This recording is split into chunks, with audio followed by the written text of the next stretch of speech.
네, 오늘 라이브 앵글에서는 보건복지부 이기일 제1차관과 함께 저출산 고령화 문제, 또 최근 발표한 약자 복지 대책 등 주요 현안에 대해서 알아보도록 하겠습니다. 차관님 어서 오십시오. 네, 안녕하세요. 네, 아마 코로나 당시에 브리핑을 많이 하셨기 때문에 익숙한 시청자 여러분들이 굉장히 좀 많으실 것 같습니다. 자, 오늘 여러 가지 이야기를 좀 해볼 텐데 날씨 이야기를 먼저 좀 안 할 수가 없습니다. 무더위가 계속되고 있고 아마 오시는 길도 굉장히 더우셨을 거라 좀 생각이 됩니다. 그래서 온열 질환자 굉장히 많이 늘어나고 있는 그런 상황이고요. 이런 시기에 그래서 독거노인과 같은 그 취약 노인들의 지원이나 보호 대책이 더 필요하지 않나라는 생각이 드는데 복지부에서 좀 어떤 대책들이 시행되고 있나요? 예, 지금 오늘도 보니까 최고 기온 32도인데요. 예. 아마도 그 체감 온도가 33도 이상이 되는 것이 2일 되게 되면 폭염주의보가 내리게 돼 있거든요. 예. 아마도 주말에는 더 뜨거워질 거는 같습니다. 그래서 저희는 그 어르신들한테 야외 활동을 좀 자제해드리고 최대한 음료를 좀 많이 드시라고 그렇게 말씀드리고 있고요. 크게 세 가지를 저희가 지금 하고 있습니다. 예. 첫째 같은 경우에는 안전 확인을 해서 이렇게 뭐 지역 쪽방이라든지 취약계층의 노인 50만 명을 대상으로 우리 생활지원사가 안부 전화하고 찾아가서 설명을 드리게 돼 있고요. 두 번째는 응급 대처를 해야 되거든요. 그래서 혹시라도 그런 게 있을 때는 그 집안에 있는 여러 가지 ICT 같은 게 있습니다. 노인분들께서 혹시 안 움직이게 된다라든지 혹시 뭘 누르게 되면 바로 경찰에 연결되는 게 있거든요. 예. 그래서 그런 걸 하고 있고 마지막 예방 단계에서 그 전국의 그 어르신들의 경로당이 6만 8천 개가 있습니다. 예. 거기에 대해서 저희가 냉방비를 12만 5천 원씩을 드리고 지금 있는 그런 상태입니다. 네. 지금 또 요 시기에 그 새만금에서 스카우트 잼버리가 어제 이제 개막식을 시작으로 개최가 그렇습니다. 됐는데 야영을 하고 있단 말이죠. 예. 그래서 온열 질환자가 속출하고 있다라는 소식을 저희가 이제 앞서 리포트로도 좀 전해드렸는데 너무 이 시기에 좀 대책이 좀 미흡했던 거 아니냐 이런 목소리도 좀 있거든요. 예, 워낙 지금 금년이 좀 가장 더운 날씨가 네. 되고요. 또 아마도 이렇게 거기가 이렇게 간척지다 보니까 그런 면이 좀 있는 것 같습니다. 그래서 저희도 의료 지원에 대해서 병상도 저희가 만들어 놓고 있는 상태인데요. 예. 마침 어제 연락을 주셨어요. 이렇게 해가지고 우리 학생들이 혹시 쉴 수 있는 그런 것이 필요하다고 그래가지고 제가 오늘 그 차량을 네. 휴식 차량 5대를 보냈습니다. 보냈고 혹시라도 더 필요하게 되면 차량을 좀 더 보내게 돼 있고요. 그 차량에 가면 이렇게 에어컨도 되어 있고 한 차량당 10명씩이 또 시수가 되어 있거든요. 그리고 또 여러 가지 의료 지원이라든지 그런 것도 부족하면 전 부처가 달려들어서 열심히 지금 하고 있는 그런 상태입니다. 네, 학생들이 좀 좋은 추억을 만들고 그렇습니다. 돌아갔으면 예, 좋겠다 하는 그런 마음이 좀 들고요. 자, 이제 저출산 문제 이야기를 해보도록 하겠습니다. 사실 뭐 어제 오늘 얘기가 아니지만 연간 출생아가 지금 계속해서 줄어들고 있는 그런 상황이고 주변에 이제 난임 때문에 고생하시는 분들 굉장히 좀 많더라고요. 그리고 반면에 다둥이 출산은 또 늘고 늘고 있다고 있습니다. 하죠. 관련해서 좀 실태 조사를 해보셨나요? 예, 해봤습니다. 지금 71년도에는 102만 명이 출생을 했는데 예.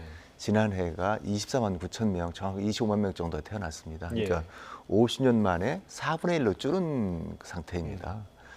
그런데 그 중에서 난임 인구가 사실은 한 10명 중에 1명은 난임으로 태어나는데요. 예. 난임이 뭐냐면 1년 동안 아이를 가지려고 노력을 많이 했는데 불구하고 애가 안 생기는 겁니다. 근데 또 35세 같은 경우에는 6개월로 계산을 하거든요. 예. 6개월 동안 하면 안 생기게 돼 있는데 제 뭐 가장 원인은 아마도 늦은 결혼인 것 같아요. 직장에 늦게 들어가기도 하고 또 한편으로는 집을 또 마련하려고 노력을 하거든요. 예. 그래서 지금 남자 같은 경우에는 34살, 여자는 31살에 결혼을 합니다. 그러다 보니까 첫째 출산이 32.6세에 태어나게 돼 있습니다. 예. 그래서 이렇게 난이 많이 되게 되고 너무 늦어졌다. 그렇습니다. 예. 주로 이제 시험관 아기하고 이제 인공수정이고요. 그렇죠. 그러다 보니까 다둥이 출산율이 100명 중에서 6명입니다. 정확히는 5.6%가 되겠는데요. 1만 4천 명 정도가 사실은 쌍둥이, 뭐 삼둥이, 사둥이가 된다는 그런 말씀입니다. 예, 난임에는 좀 환경적인 면도 많이 좀 작용을 했겠죠. 환경적인 면도 있는데요. 가장 중요한 것은 사실은 늦게 아이를 갖는 것이 되겠고요. 주로 여성분들이 35세가 넘게 되면 예. 난자벽이 얇아지기도 하고 그렇기 때문에 난임 성공이 되게 떨어지게 돼 있습니다. 그래서 저희는 30대 초반까지 되게 되면 아이는 늦게 갖더라도 냉동 난자라도 해놨으면 좋겠다. 그런 걸로 되게 돼 있고요. 앞으로는 예. 저희가 냉동을 하는 비용은 이렇게 스스로 하게 돼 있지만 해동을 해서 이렇게 그 아이를 가지려고 노력하는 경우가 있거든요. 그런 데에 대해서는 저희가 지원할 계획을 또 가지고 있습니다. 예. 자, 이제 그 난임 부부들 또 이제 다둥이 가정에 대한 지원도 좀 강화될 필요가 강화해야 있을 것 될 수 같은데 어떤 대책이 좀 시행될 예정인가요? 예, 제가 금년 그 5월 달에 처음으로 네 쌍둥이를 초산으로 이렇게 자연 분만하는 케이스가 있었습니다. 예, 예. 그분들을 만나보니까 정말 우리가 아예 하나 위주로 되어 있지 이 쌍둥이, 삼둥이는 그렇게 참 정책이 되지 않았다는 걸 느꼈습니다. 그래서 그 뒤로 12명의 삼둥이 산부를 만나봤는데요. 예. 몇 가지가 있는데 첫 번째는 그 임신 출산 진료비가 있는데 이게 지금 첫 때에는 애 하나 있으면 100만 원, 둘째 140만 원, 예. 셋째, 넷째가 다 140만 원입니다. 같네요. 같습니다. 네. 그래서 이게 아니다 싶어가지고 제가 바꾼 것이 애 하나당 100만 원, 둘째 200만 원, 애가 쌍둥이죠. 삼둥이 300만 원, 사둥이 400만 원. 지난번에 5둥이도 난 케이스 있습니다. 예, 예. 그렇게 되겠다는 얘기고요. 두 번째는 그 산후조리 도우미가 있습니다. 최대 맥시멈으로 2명밖에 지원 안 하는데 예. 아이에 맞게 4명까지, 4명이면 4명, 5명, 5명 지원하게 돼 있고요. 예. 혹시라도 그 신혼부부 같은 경우는 집이 크지가 않거든요. 4명이 다 못 들어가죠. 그럴 경우에는 2명이 하게 되면 가산금을 조져가지고 하게 된다는 것이 되겠고요. 또 하나가 이제 임신기에는 근로시간 단축을 2시간 할 수 있게 돼 있습니다. 네네네. 지금은 36주에 쓰게 돼 있는데 쌍둥이는 36주에 출산을 해버립니다. 삼둥이는 32주, 사둥이는 28주 출산을 해버리게 돼 있거든요. 예, 예. 그렇기 때문에 거기에 대해서는 기본적으로 32주까지는 그 출산 쓸 수 있게 돼 있고 삼둥이 이상은 28주 이상이 되게 되면 그때 쓰도록 하자. 그리고 또 하나가 있다고 그러면 뭐 배우자거든요. 배우자가 집에는 11일밖에 휴가를 못 가게 돼 있는데 예, 예. 물론 주말 제외입니다. 그런데 앞으로는 15일간 쌍둥이를 쓰게 하는 그런 것이 되겠고요. 마지막 말씀드릴 수 있는 것이 임신 출산에 대한 난임 지원비입니다. 네. 이게 소득 기준에 따라서 180% 이하만 지원하게 되어 있어요. 예, 예. 그런데 2인 가구 같은 경우에는 부부니까요. 622만 원인데 그것이 이제 그 밑에만 되고 위는 안 된다는 거거든요. 예. 근데 지금 이 서울, 경기, 부산 같은 경우에는 9개 시도가 이걸 철폐를 했습니다. 폐지를 했는데 8개가 남았기 때문에 이것도 빠르게 서로 협의를 해가지고 예. 빠른 시일 내에 빠르면 내년 1일부터라도 좀 없애는 식으로 저희가 할 계획으로 있습니다. 지금 잠깐 언급을 해주셨지만 그 난임 부부는 돈이 많이 들기 때문에 많이 사실 듭니다. 지원이 정말 절실한 상황인데 지자체 그러니까 어디 사느냐에 따라 이게 지원이 좀 달라질 수 있는 것 같아요. 그렇습니다. 이 부분이 좀 개선이 돼야겠죠. 예, 그래서 지금 금년까지는 9개 시도가 소득과 관계없이 다 지원을 해드리는데요. 예. 아마 8개 시도가 이렇게 남아 있는데 저희가 몇 번 회의를 했었습니다. 했더니 많은 시도가 내년도에는 좀 하겠다는 의사를 보여가지고 저희가 더 이렇게 노력을 해서 내년도에는 어디에 사시든지 간에 난임에 대한 시술비는 시험관하기와 또 인공수정이거든요. 지원받을 수 있도록 그렇게 할 계획으로 있습니다. 빨리 하겠습니다. 네. 이 저출산에 대해서는 사실 역대 정부에서도 계속해서 이제 대책을 내놨지만 사실 크게 개선되지 못한 점이 좀 있는데 저출산 완화를 위한 정부의 그런 전체적인 그런 대책이 좀 어떤 게 있을까요? 예, 여러 가지 정책이 있겠는데 예. 저희가 2006년부터 이렇게 지난해까지 320조 원을 썼는데도 불구하고 네네네. 사실은 지난해가 25만 명 정도 태어나지 못했기 때문에 참 저희가 일단 죄송하다는 말씀을 드리고요. 그래서 앞으로 정책 같은 경우에는 가장 효과적인 정책을 펴야 될 것 같고 지금 예. 했던 정책 중에서요. 또 지난번에 3월 28일 날 우리 저고의 그 회의에서도 대통령님께서도 국민들이 진짜 체감할 수 있는 그런 정책을 만들라고 말씀을 주셔가지고요. 예. 사실 요 난임 다둥이 같은 게 그런 정책입니다. 예. 정말로 국민들이 느끼고 정말 만나보니까 아이를 낳으려고 간절히 원하고 있어요. 그런 정책을 개발해야 될 것 같고요. 더 있다고 하면 결혼해야 하는 데서 혹시나 부담은 없는지 네. 또 이렇게 결혼을 안 하고 서로 사는 경우도 있거든요. 그런 경우에도 모든 복지 혜택을 받을 수 있도록 그런 정책을 계속적으로 개발을 하려고 생각을 하고 있습니다. 네, 그러니까 결혼도 그렇고 이제 출산도 그렇고 많은 정책들이 그 결혼 시점 혹은 출산 시점에 대한 지원에 좀 초점이 맞춰져 있는데 저도 이제 그 아이를 키우는 입장에서 이 아이를 키우면서 앞으로 이제 살아갈 그런 걱정들이 좀 많이 되거든요. 조금 더 중장기적인 관점에서 대책이 마련돼야 하지 않나 그런 생각 좀 들었어요. 예, 아이고 오늘 옳은 말씀입니다. 네. 그것은 사실은 사회가 같이 가야 될 것 같아요. 예. 그러니까 제가 부모님들 만나 보니까 옛날에는 저희가 나라에서 다 낳기만 키워주겠다라고 많이 얘기를 했었잖아요. 물론 그것도 필요하지만 내가 아이를 키울 수 있는 여건을 만들어 달라는 거더라고요. 그렇죠. 네. 제가 한 달 전에 그 독일하고 스웨덴을 가봤습니다. 그런데 독일의 그 스웨덴의 어린이집에 가보니까요. 거긴 베레스골라라고 하고 있는데요. 영세반이 없습니다. 그래서 여기는 왜 영세반이 없죠? 라고 물어봤더니 영세반이 왜 필요합니까? 그 스웨덴 같은 경우에는 아이를 낳게 되면 480일간 부모 한 명에 대해서 육아휴직을 줍니다. 그 중에서 90일 정도는 다른 배우자 써야 되는 것이고요. 예. 그래서 이제 다 있다는 얘기죠, 집에요. 그런데 또 가만히 보니까 야간반이 없어요. 예. 그래서 여기는 야간반이 없죠 했더니 왜 야간반이 필요합니까?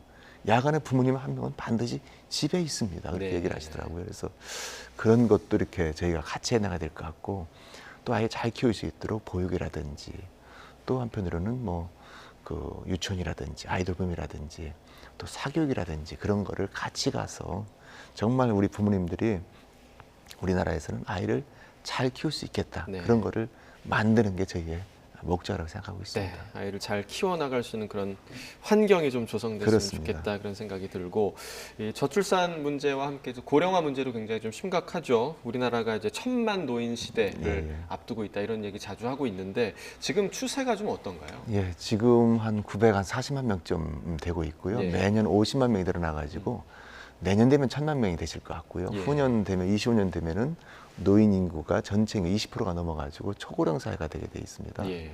그리고 우리가 베이비부머 세대가 55년부터 63년이거든요. 700만 명이십니다. 이분들이 이제 들어오시기 때문에 예. 여기에 맞는 대책을 잘 만들어졌다는 것이 되겠고요. 그래서 저희가 그 여러분들이 이렇게 뭐 의료도 중요하고 다 중요하지만 가장 중요한 것은 일하는 거거든요. 그래서 일자리 계획을 제가 만들어서 발표를 했었습니다. 예, 예. 그래서 지금은 물론 민간에서 일하는 경우도 있지만 정부에서 지원해서 일하는 일자리가 있습니다. 88만 5천 개가 지금 되고 있는데 예. 27년도에는 전체 노인의 10% 120만 명 정도는 저희가 일자리를 드리겠다. 네. 그렇게 지금 생각을 하고 있습니다. 네. 그러니까 노인들이 일할 수 있는 자리들이 사실 제한적인 게 사실이잖아요. 또 예, 예. 양질의 일자리가 창출되는 것도 좀 중요할 것 같아요. 예. 네. 그래서 노인 일자리 크게 세 가지가 있습니다. 예. 예, 공익형, 사회서비스형, 민간형이 있는데요. 예. 이 공익형 일자리는 보통 75세 이상 어르신들이 가서 청소도 하시고 네, 이렇게 네. 가서 이렇게 애들을 이렇게 도로에서 이렇게 안내도 하시고 그런 건데요. 예. 그런 것도 계속 지금 61만 자리인데 70만 명까지 늘릴 그럴 계획으로 있습니다. 예. 그리고 중요한 것이 사실은 이제 그 사회 서비스하고 민간형 같은 경우인데요.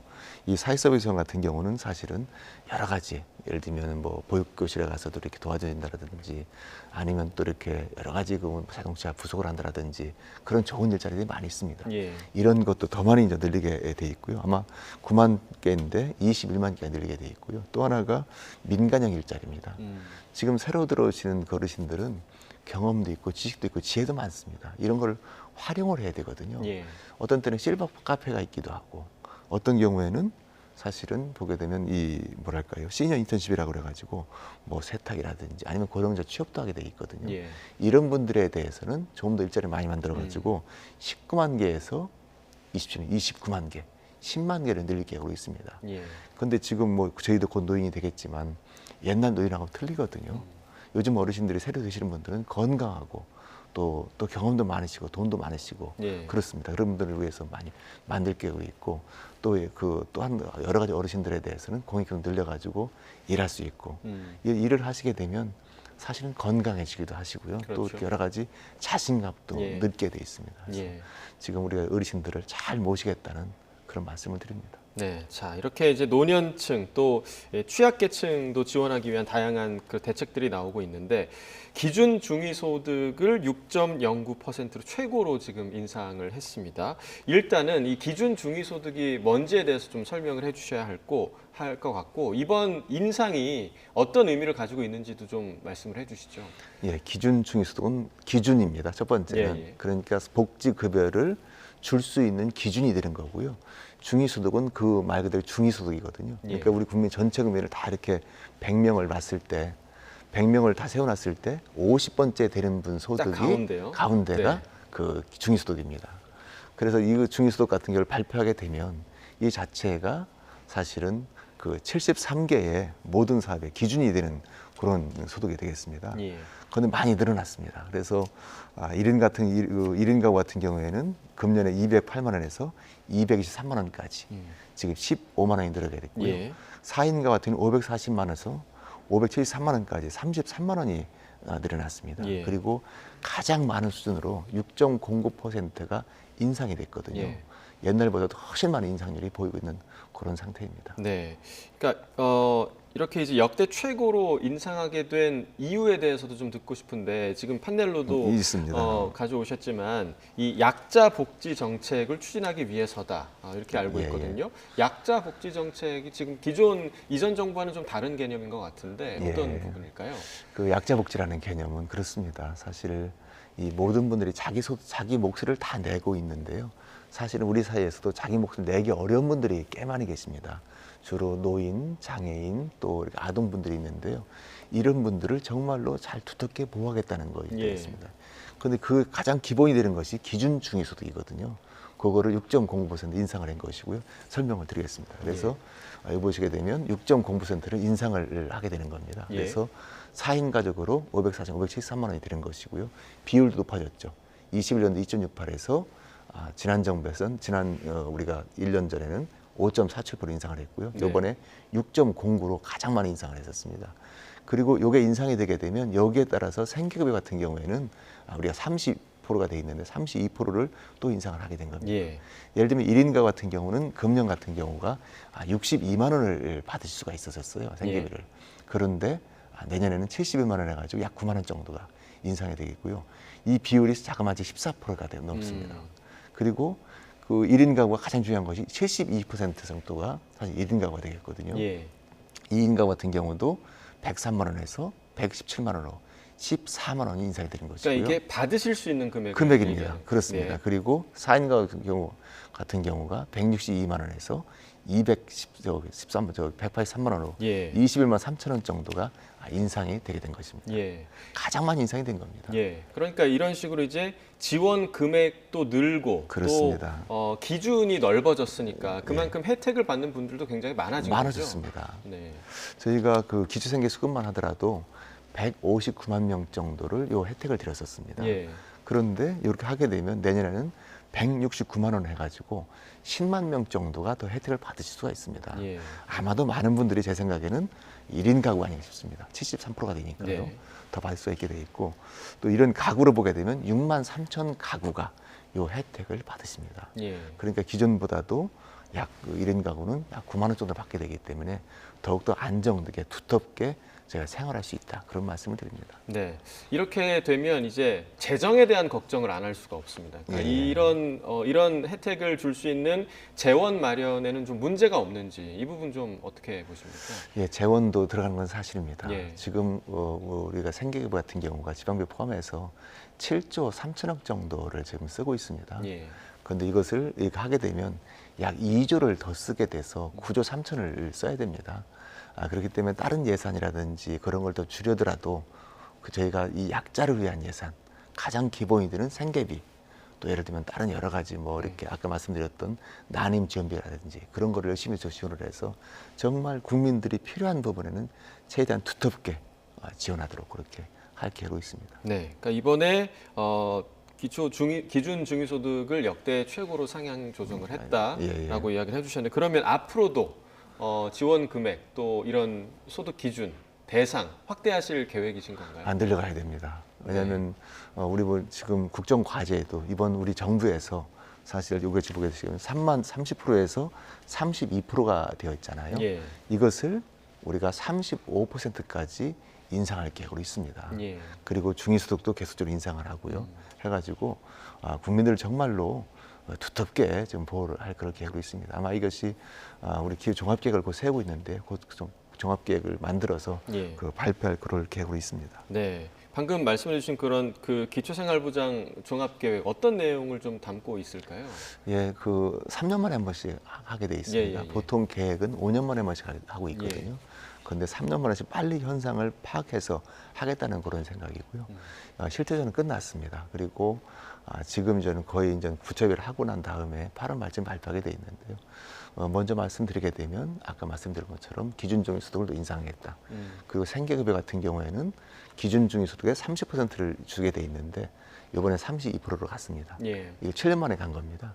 앞으로는 35%까지 우리 정부에서 인상을 시키겠다는 그런 것이 되겠고요. 또 하나는 이 부양의무자 기준이 있습니다. 의료급여 같은 경우를 무료로 해주게 돼 있거든요.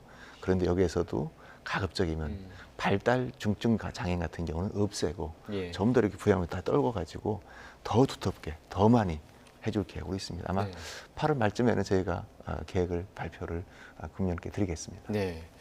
아마 이제 많은 분들이 궁금해하실 만한 부분 가운데 국민연금과 관련한 어떻게 이제 오랜 동안 개혁에 대한 이야기가 나왔었잖아요.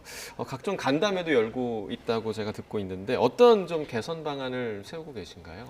예, 저희가 많은 간담회를 열고 있는데 예. 주로 이제 청년분들하고 예. 직장인분들하고 때로는 어르신분들 만나서 의견을 듣고 있습니다. 근데 많은 의견을 듣다 보니까 그런 말씀을 많이 하세요. 지금 이렇게 예를 들면 프리랜서라든지 예. 또 이렇게 여러 가지 이렇게 특정 공직이라든지 분들 있잖아요.